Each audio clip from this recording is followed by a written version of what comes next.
साबित हो गया कि चोर चोरी के सिंहासन पे नरेंद्र मोदी विराजमान हैं। ये वोटर की मर्जी से नहीं है, ये फर्जी वोट से है। बोले साहब बिहार के लिए 4 मजदूर रेल, बिहार के लिए मजदूर रेल, और अगले दिन गए गुजरात और बोले 52,000 करोड़ का कारखाना। ये कर रहे हैं बिहार के साथ। और देश भर को अब समझ में आ भी गया है कि अब इनकी चोरी नहीं चलेगी और अब चोर को सजा भी देनी पड़ेगी। सजा सबसे पहले बिहार देगा। ज्ञानेश कुमार गुप्ता जी तो कठपुतली हैं और कठपुतली का खेल नरेंद्र मोदी जी खेल रहे हैं। अब हम नहीं बोल रहे, अब तो लोग कह रहे हैं कि वोट चोर गद्दी छोड़। ये नारा हमारा नहीं है, ये नारा लोगों से आया है। जो वोट चोर गद्दी छोड़ का नारा है, बिहार की भूमि से शुरू हुआ और अब पूरे हिंदुस्तान में गांव-गांव में चप्पे चप्पे में यह नारा चल रहा है। राजनीति की धमनियों में अब यह नारा चल रहा है। राजनीति बदलने वाली है, बदल चुकी है, और जैसा कि हमेशा इतिहास में हुआ है, फिर से बिहार की धरती से राजनीति बदल रही है, करवट ले रही। चोर चोरी कर रहा था, इसका अंदेशा हम सबको था, शक सबको था। चोर चोरी करते हुए पकड़ा गया, ये बिहार की सरजमी से ही संभव हो सका। महाराष्ट्र में, हरियाणा में पिछले दरवाजे से चोरी करता था, बिहार में अगले दरवाजे से आकर चोरी करने की साजिश रची, और आप सबके प्रताप की वजह से रंगे हाथों पकड़ा गया।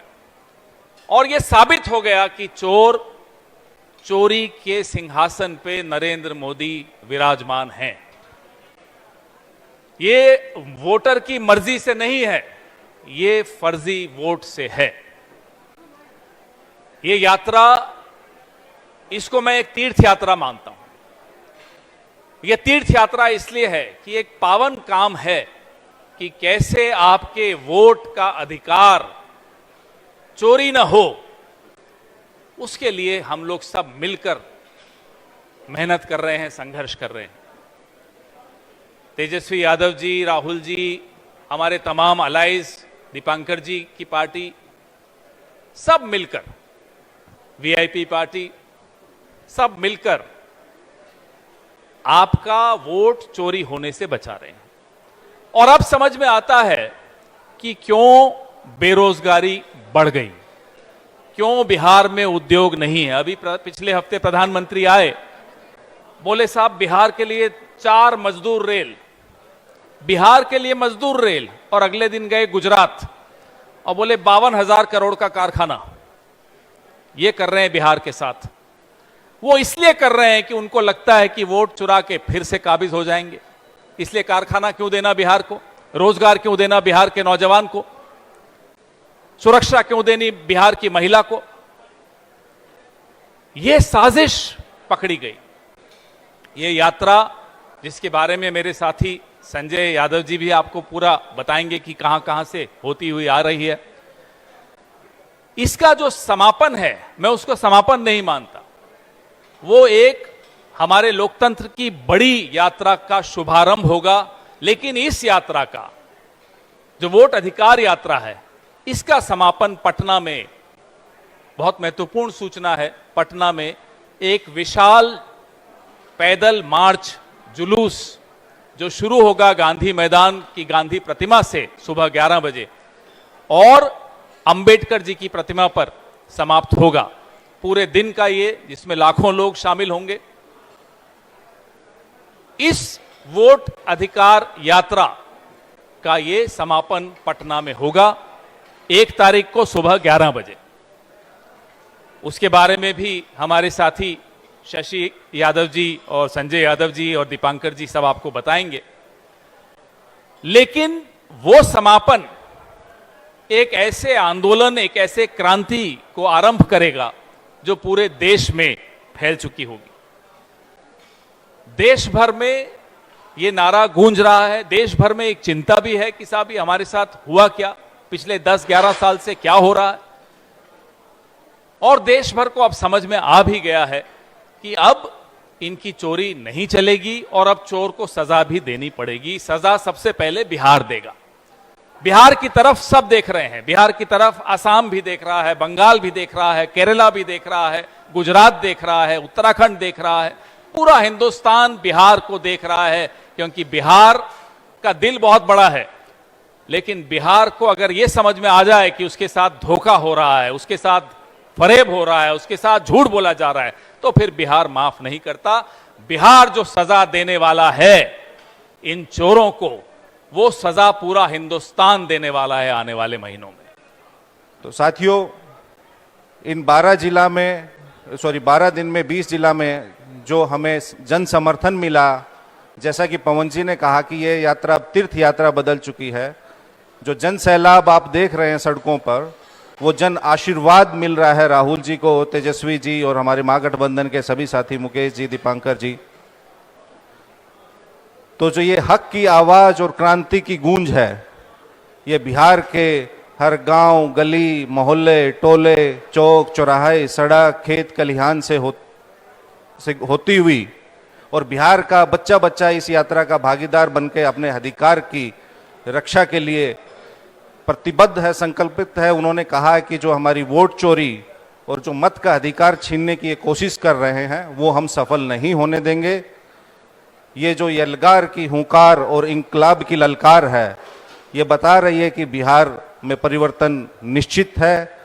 और हे प्रधान सेवक जी, आप जो मत का अधिकार छीनना चाहते हैं लोगों का, ये आपकी तानाशाही है, ये सेवा नहीं है। खाली कहने से प्रधान सेवक नहीं बनते हैं। किसी के मत का अधिकार छीनना, आप लोकतंत्र और जो जनता मालिक है उसके अस्तित्व को खत्म करना चाहते हैं। उनके वोटर का अगर आप वोट ले लिया तो लोकतंत्र बचेगा क्या? तो जनता जो अपने मत के अधिकार से आपके निरंकुश फैसलों पर अंकुश लगाती है, उसको आप छीनना चाहते हैं।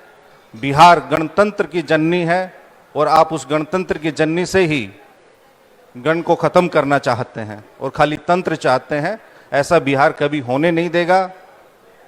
जैसा कि पवन जी ने अभी सही फरमाया, आप गुजरात जाते हैं, आप 4-5 दिन पहले आप बिहार आए, आपने क्या बातें की?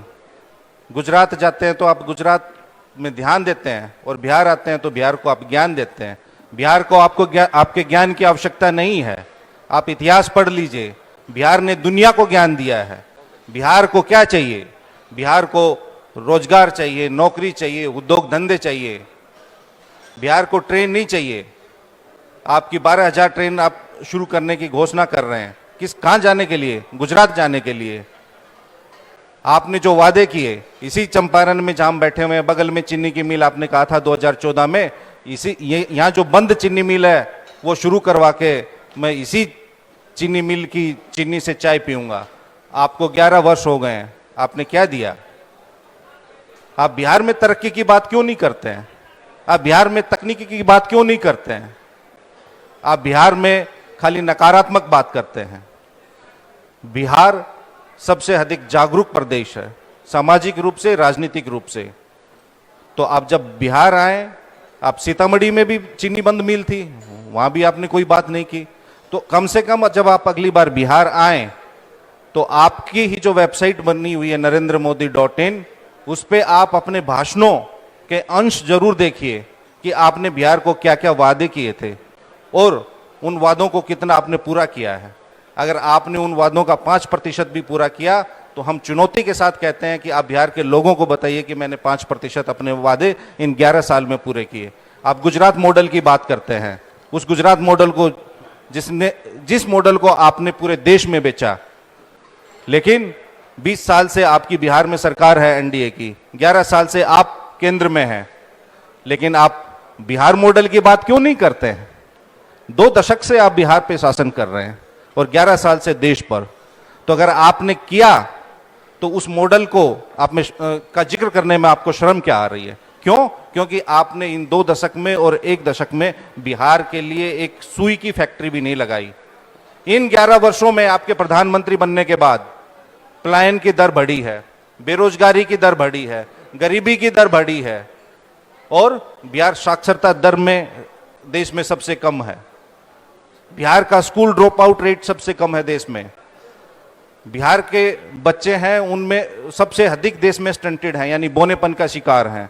बिहार की महिलाओं में 45% महिलाओं में रक्त की कमी है, वो एनेमिक है। और प्रधानमंत्री जी, हम आपसे सविनय आग्रह करेंगे कि आप अपने अधीन ही नीति आयोग की रिपोर्ट पढ़ लें।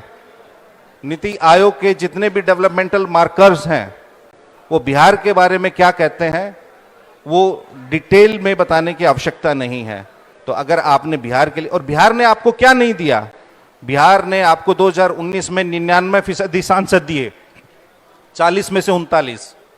लेकिन आप बिहार में आते हैं तो आप विकास की बात नहीं करते, आप किसकी बात करते हैं? घुसपैठियों की। कौन घुसपैठिए जो आप आज तक नहीं बता पाते? कितने बिहार के युवाओं को आपने बेरोजगारी दी? बिहार के युवा रेलवे में जाते थे, सेना में जाते थे, आपने वो सारी नौकरियों पर अंकुश लगा दिया। तो बिहार आपसे हिसाब मांगता है, आपके 20 सालों का हिसाब मांगता है। और बिहार में अब भ्रष्टाचार चरम पर है। बिहार में गरीब सताए जा रहे हैं, करोड़ों के नोट जलाए जा रहे हैं और जिंदा लोगों को मुर्दा बताया जा रहा है। कुत्ता बिल्ली और डोनाल्ड ट्रंप का प्रमाण पत्र बनाया जा रहा है और हजारों रुपए लेकर एक आवासीय प्रमाण पत्र बनाया जा रहा है। तो इसलिए ये एनडीए की महाभ्रष्ट सरकार बिहार को कष्ट पर कष्ट दे रही है।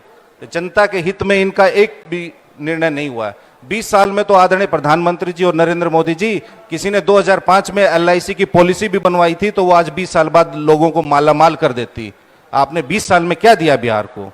कुछ नहीं दिया। तो इसलिए हमारी मांग है और हम धन्यवाद देना चाहेंगे आदरणीय राहुल गांधी जी को, तेजस्वी यादव जी को, माननीय नेता प्रतिपक्ष श्री दीपांकर भट्टाचार्य जी को, मुकेश सैनी जी को, सीपीआई और सीपीएम के हमारे सभी साथियों को, जिन्होंने इस वोटर अधिकार यात्रा को जो शुरुआत दी और जो जन समर्थन दिया वो अप्रत्याशित है। प्रतिदिन पूरा देश सुबह 8 बजे से लेकर रात के 8 बजे तक बिहार को फॉलो कर रहा है। वो देख रहा है कि बिहार के लोगों में इतने दिन बाद भी इतनी उमंग, उत्साह और जोश, जज्बा और जुनून क्यों है। तो बिहार ने हमेशा देश को एक नई दिशा दिखाई है और अब जो ये आपका मत का अधिकार छीनकर उसके बाद आपका राशन, पेंशन, आरक्षण और जो भी संविधान प्रदत्त आपके अधिकार हैं उनको छीनना चाहते हैं, बिहार ऐसा नहीं होने देगा। बिहार के युवाओं ने ठान लिया है, बिहार के युवा जग चुके हैं और अब आपको मुंह तोड़ जवाब देंगे। और बिहार में जो नवंबर में चुनाव है उसमें बदलाव होगा और इंडिया गठबंधन की सरकार बनेगी। चुनाव आयोग अपना काम कर रहा होता तो हम और आप यूं सड़कों पर पसीना नहीं बहा रहे होते। लेकिन चुनाव आयोग षड्यंत्रकारी ताकतों के हाथ खेलता गया, वो पकड़ा गया, इसलिए हम सड़क पर हैं। अब वोटर सजग हो चुका है। ज्ञानेश कुमार गुप्ता जी तो कठपुतली हैं और कठपुतली का खेल नरेंद्र मोदी जी खेल रहे हैं। तो मैं नहीं मानता कि चुनाव आयोग बिल्कुल अपना काम कायदे से कर रहा है, अभी भी नहीं कर रहा है। लेकिन वोटर सजग है और अपना वोट चोरी होने से बचाएगा। हम सब उसके साथ खड़े हैं, हर एक वोटर के साथ। ये तमाम जो लोग मंच पर आपको दिख रहे हैं, अलग अलग पार्टीज के हैं, इंडिया गठबंधन के हैं, हम लोग सब मिलकर उस वोटर के वोट की रक्षा कर रहे हैं।